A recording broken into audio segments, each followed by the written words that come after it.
There are stories that entertain you, and then there are stories that transform you.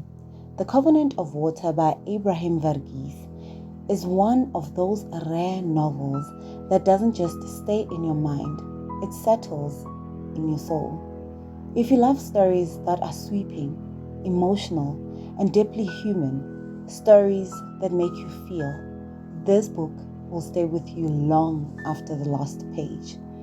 Welcome to today's review. Let's dive into The Covenant of Water, a novel that explores what it truly means to live, to love, and to heal. The story begins in Kerala, South India, a place where water is both a source of life and a quiet, haunting curse. We meet a young girl, only 12 years old, who is about to be married to a much older man. Her life changes overnight, and so begins a multi-generational saga that spans nearly 80 years. Every generation of this family shares a heartbreaking secret, a strange condition where someone in the family dies by water. It's known only as the condition. But here's what makes it powerful. This isn't just a mystery or a tragedy. It's a reflection of how families carry both love and pain, generation after generation, like rivers flowing through time. At its heart, the Covenant of Water is about inheritance, not of wealth or land, but of memory, trauma, and resilience.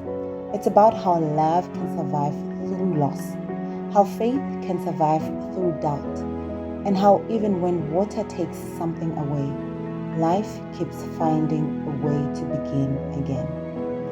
Abraham Verghese explores three things: family and legacy, how one generation's silence becomes another's mystery.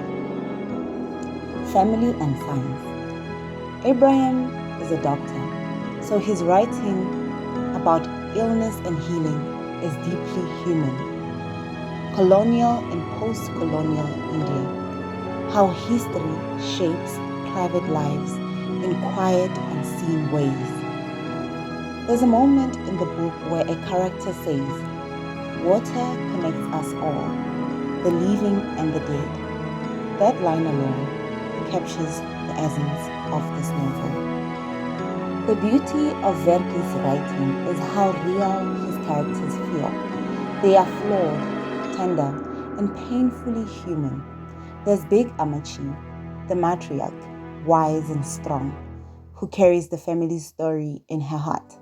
Her son Philippos, a dreamer, torn between medicine, love, and duty. And Mariama, a doctor in a time when women rarely became one, representing courage and modernity in a changing India. Through them, we see how love shifts shape across generations, sometimes romantic, sometimes maternal, sometimes sacrificial. And yet, every character in their own way seeks healing. Abraham Verghese writes like a healer.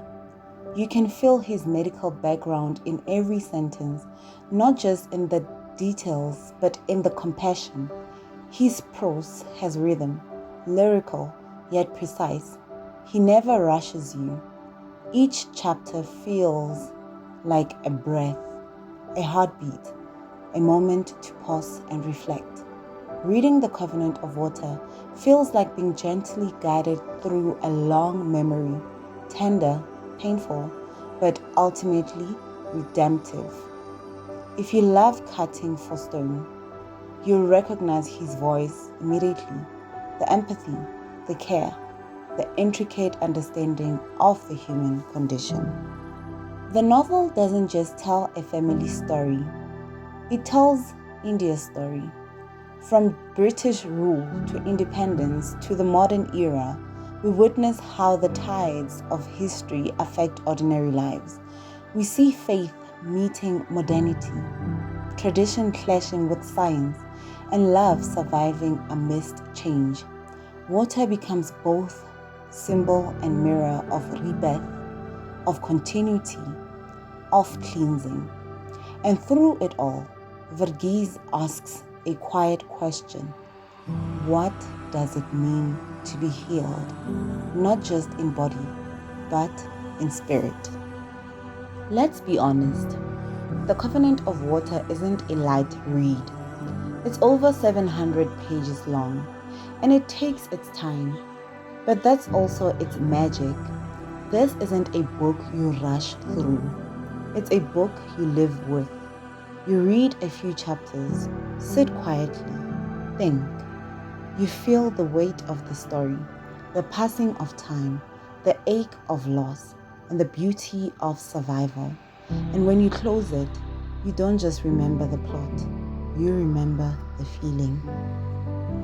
When I finished reading this book, I just sat there, silent, for a few minutes. It reminded me of my own family stories, the things we inherit without realizing, the pain that becomes part of who you are. That's what this book does. It holds up a mirror of your own life. You start thinking about your roots, your relationships, and the moment that shaped you. It's not just literature, it's therapy on paper. Here are a few lines that stayed with me.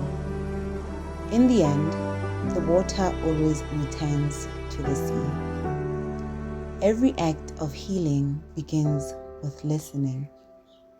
Love is not the absence of pain, it's the willingness to endure it. Each line feels like a whisper of truth, something you want to underline and revisit again. If you enjoy deep emotional family sagas, rich cultural settings, thoughtful explorations of faith, medicine, and humanity, then The Covenant of Water is absolutely worth your time. It's perfect for readers who loved the God of Small Things, A Fine Balance, or Cutting for Stone. When you finish The Covenant of Water, you don't just close the book. You pause, you reflect, and you carry a quiet ache, the kind that only a masterpiece can leave behind. This is a story about loss, yes, but it's also about healing, about how love flows through generations like a river that never really ends. So if you are ready for a story that will stay in your heart, pick up The Covenant of Water and let it wash over you. Before I end this review, I just want to say this.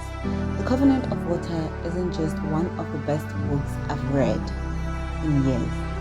It's one of the most meaningful, unforgettable. Oh, I love this book. It's a story that stays with you long after you've turned the last page. It's tender, spiritual, heartbreaking, and hopeful all at once.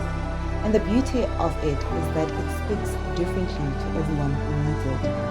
When I first picked it up, I thought I was reading a story about a family and their strange condition.